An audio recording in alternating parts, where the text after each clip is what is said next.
एक व्यक्ति कुछ संतरे 100 रुपये में 60 की दर से खरीद कर 120 रुपये में 70 की दर से बेचता है, उसका लाभ प्रतिशत कितना होगा।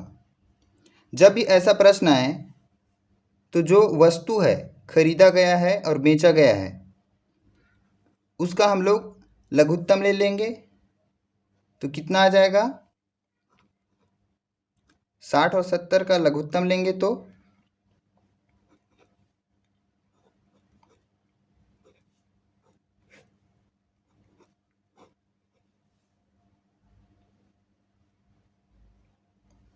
कितना हो गया,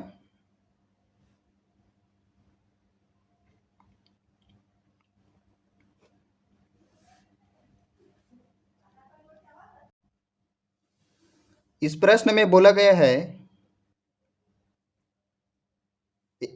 एक व्यक्ति कुछ संतरे 100 रुपये में 60 की दर से खरीद कर 120 रुपये में 70 की दर से बेचता है, उसका लाभ प्रतिशत कितना होगा। जब भी ऐसा प्रश्न आए तो उसको क्या करना है, सबसे पहले जो बेचा गया वस्तु है और खरीदा गया जो वस्तु है इसको आपस में गुणा करेंगे तो कितना आ जाएगा, 60 गुणित 70 4200। अब 4200 को 60 से जब भाग देंगे तो कितना आ रहा है, 70।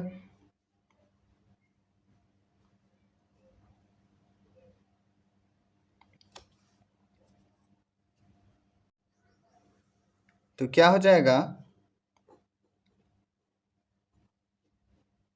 7000 रुपये में 4200 नग वस्तु खरीदा। अब इसको जब 70 से भाग देंगे तो कितना बंडल बन रहा है इसका, 60 बंडल, और एक बंडल को कितने में बेचेगा, 120 रुपये में। तो 120 गुणित 60 कितना हो रहा है, 12 छक्के 7200। मतलब बेचने पर कितने का भर रहा है वह वस्तु, 7200 रुपये का, लेकिन खरीदा कितने में था, 7000 में। मतलब 200 रुपये का फायदा हो रहा है। और 200 रुपया 700 का कितने प्रतिशत है, तो 200 बराबर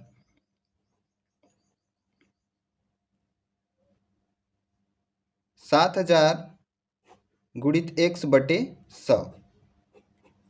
तो कितना आ जाएगा, 100 बराबर 20/7 प्रतिशत।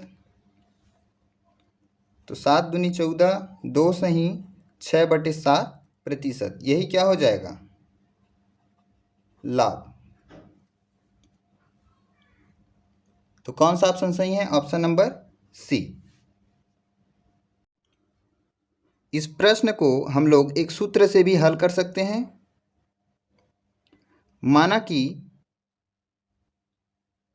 यह ए है, यह बी है, मतलब ए रुपये में बी वस्तु की दर से खरीदता है, ठीक है, और सी रुपये में डी वस्तु की दर से बेचता है, तो उसका लाभ प्रतिशत कितना होगा। तो इसमें हम लोग क्या करेंगे, सबसे पहले बी गुणित सी ऋण, ठीक है, बी गुणित सी ऋण ए गुणित डी बटे ए गुणित डी गुणित 100। चलिए मान रखिए, बी गुणित सी कितना आ रहा है, 7200 ऋण 7000 बटे 7000 गुणित 100 कितना आ जाएगा, 200 बटे 7000 गुणित 100।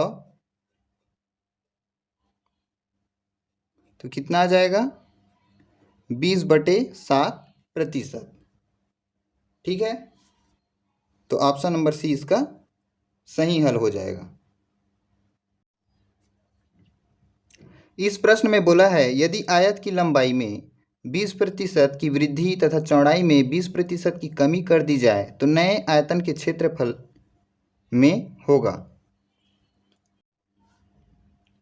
माना आयत की लंबाई L है और चौड़ाई क्या है W। तो सबसे पहले क्षेत्रफल कितना था, आयत का क्षेत्रफल बराबर लंबाई गुणित चौड़ाई, तो L गुणित W था। अब बोला गया है लंबाई में 20% का वृद्धि और चौड़ाई में 20% का कमी हो जाता है, तो इसका एक सूत्र होता है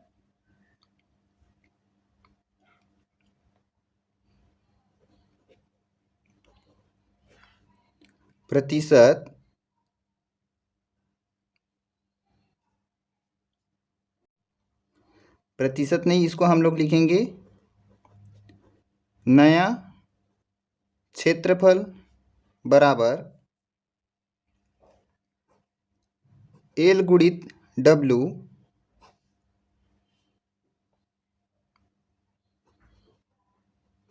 100 धन x बटे 100 और 100 ऋण x बटे y बटे 100। यह x और y क्या है, जिसमें वृद्धि हो रहा है उसमें धनात्मक x हो जाएगा और जो कमी हो रहा है उसमें y हो जाएगा, और कमी हो रहा है तो इसमें 100 में घटाना पड़ेगा। जब इसको हल करेंगे तो कितना आ जाएगा, L गुणित W, यहाँ x का मान 20 दिया है और y का मान कितना दिया है, y का मान भी 20 दिया है, तो 100 धन 20 बराबर कितना हो जाएगा 120 बटे 100 गुणित यहाँ 20 घटेगा तो 80 बटे 100। जब इसको हल करेंगे तो कितना आ जाएगा,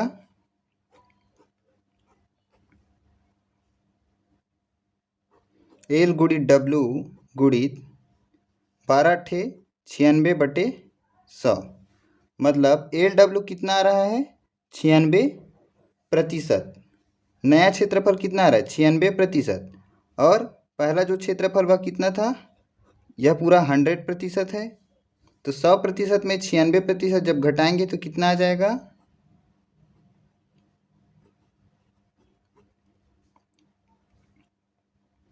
4% की कमी हो रहा है, मतलब नया क्षेत्र 96% आ रहा है, तो पहला क्षेत्रफल कितना था 100% था, तो 4% का कमी, तो इसका सही आंसर हो जाएगा ऑप्शन नंबर बी। चलिए अगला प्रश्न देखते हैं। एक कार A से B तक 120 किलोमीटर प्रति घंटा की गति से जाता है तथा B से A तक 80 किलोमीटर प्रति घंटा की गति से लौटता है। संपूर्ण यात्रा के लिए उसकी औसत गति कितनी है। यहाँ दूरी क्या है, समान है। जब भी दूरी समान हो तो औसत का सूत्र क्या होता है, औसत गति बराबर हो जाएगा 2xy बटे x धन y। तो यहाँ जब मान रखेंगे तो कितना आ जाएगा, 2 गुणित 120 गुणित 80 बटे 120 धन 80 बराबर क्या आ जाएगा, 2 गुणित 120 बटे 200, तो 12 अट्ठे 96 किलोमीटर प्रति आवर। तो कौन सा ऑप्शन सही हो जाएगा, ऑप्शन नंबर सी। चलिए अगला प्रश्न देखते हैं। 35 लीटर मिश्रण में दूध तथा पानी का अनुपात 5:2 है, इसमें कितना पानी और मिलाया जाए कि यह अनुपात 5:3 हो जाए। ठीक है, 35 लीटर था मिश्रण और दूध तथा पानी का अनुपात 5:2 है, तो दूध का मात्रा कितना हो जाएगा, 35 गुणित 5/7,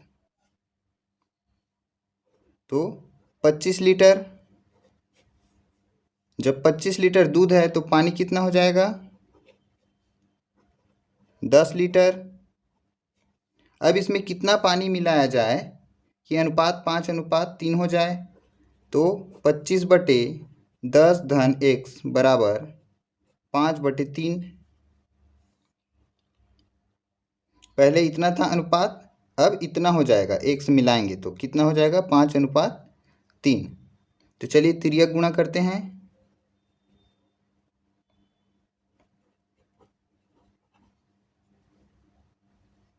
कितना हो जाएगा? 5x बराबर 25, तो x बराबर 5×5 = 25, तो 5 लीटर इसका उत्तर आ जाएगा। यहाँ x नहीं y ले लीजिए, क्योंकि x बराबर 35 को माने थे। तो नया जो अनुपात है 5:3 होने के लिए कितना लीटर पानी और चाहिए? 5 लीटर। इसका सही आंसर आ जाएगा ऑप्शन नंबर सी। चलिए अगला प्रश्न देखते हैं। इस प्रश्न में इसका मान पूछा गया है। चलिए इसको हल करते हैं। ऊपर में जो दिया है उसको क्या लिख सकते हैं हम लोग? 81/10,000 का घात 1/4, और नीचे को क्या लिख सकते हैं? 16/10,000 का घात 1/4 गुणित 0.5। इसको और क्या लिख सकते हैं हम लोग? 3/10 का घात 4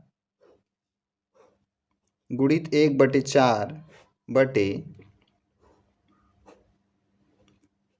2/10 का घात 4 गुणित 1/4 पूरे का घात गुणित 0.5। इसको जब हल करेंगे तो आपस में ये जो घात है वह कट जाएगा, और जो नीचे में 10 है वो भी कट जाएगा। तो कितना आ जाएगा?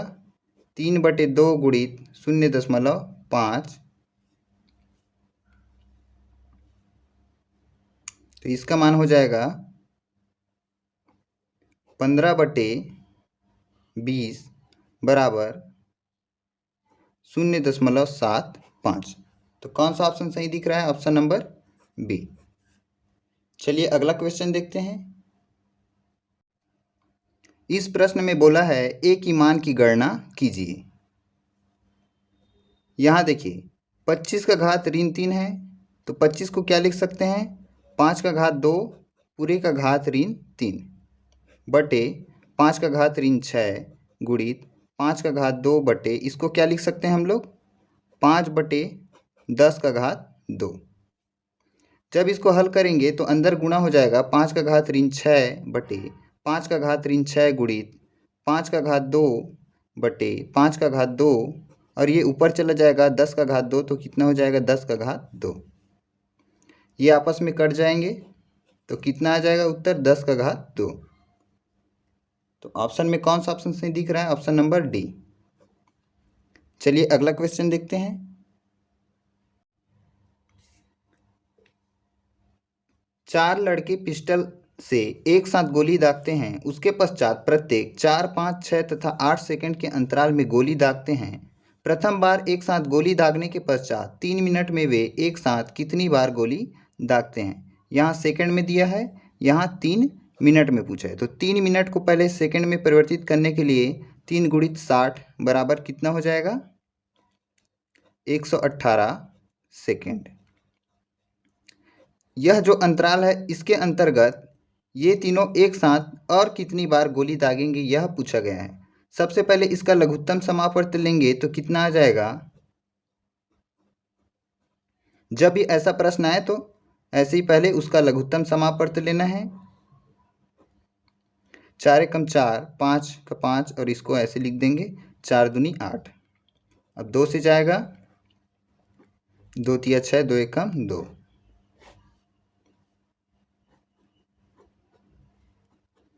अब 5 से जाएगा, 5 से हो गया, 3 से जाएगा, तो कितना हो जाएगा? 5 तिया 15, 15 दूनी 30, 4 तिया 12, 120। ये किस में है? सेकंड था, तो 120 सेकंड के अंतराल में ही क्या होगा? एक साथ गोली दागेंगे। तो ऑप्शन में कहीं एक दिख रहा है क्या? नहीं दिख रहा है। तो इसका सही आंसर क्या आ जाएगा? Option number D. अगर ऑप्शन में एक रहता तो एक आता, क्योंकि 180 के बीच में 120 सेकंड के अंतराल में ही एक बार इन लोग साथ में गोली चलाएंगे। तो इसका सही आंसर आ जाएगा ऑप्शन नंबर डी, उपयुक्त में से कोई नहीं। चलिए अगला क्वेश्चन देखते हैं।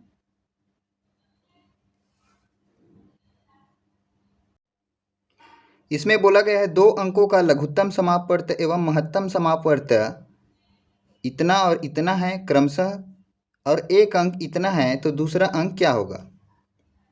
दो संख्याओं का गुणनफल बराबर होता है LCM गुणित HCF। तो माना पहला संख्या दूसरा संख्या a है और पहला संख्या जो दिया है वह क्या हो गया?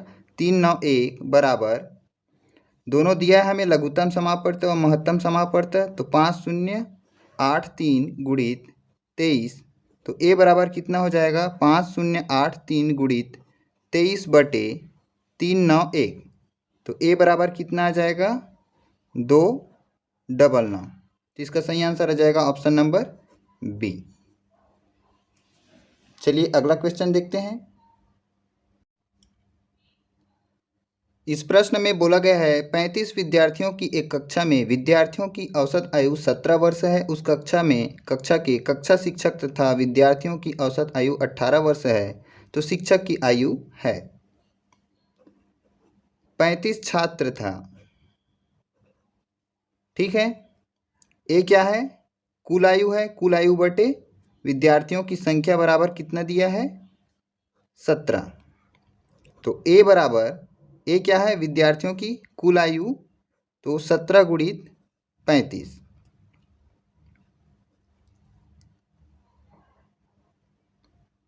17 पंचे 85 का 5,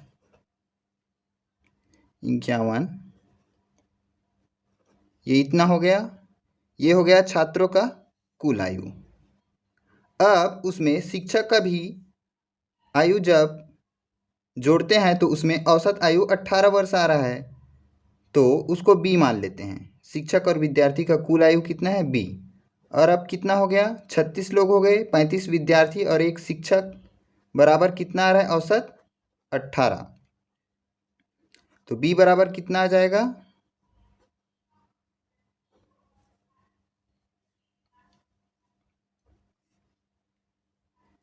अब चलिए इसको गुणा करिए आपस में। 18 छक्के 108 का 8 हो गया,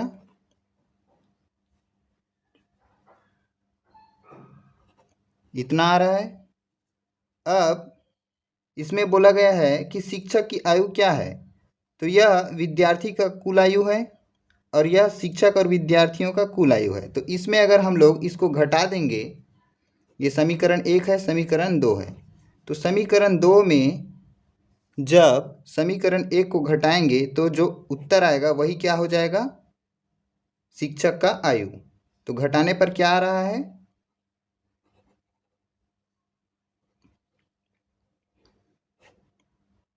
3, 5। तो इसका सही आंसर आ जाएगा 53 वर्ष। चलिए अगला क्वेश्चन देखते हैं। इस प्रश्न में बोला गया है यदि एक पानी टंकी का 4/7 भाग 8 घंटे में भरे तो टंकी का आधा भाग भरने में कितना समय लगेगा? 4/7 भाग 8 घंटा लग रहा है, तो पूरा मतलब एक भाग मतलब पूरा भरने में कितना समय लगेगा? 8 गुणित 7/4 घंटा। तो पूरा होने में 14 घंटा लग रहा है। तो आधा भाग भरने में कितना समय लगेगा? इसका आधा, तो 2 से भाग दे दीजिए, 7 घंटा। तो इसका सही आंसर क्या आ जाएगा? ऑप्शन नंबर सी, 7 घंटा। चलिए अगला क्वेश्चन देखते हैं।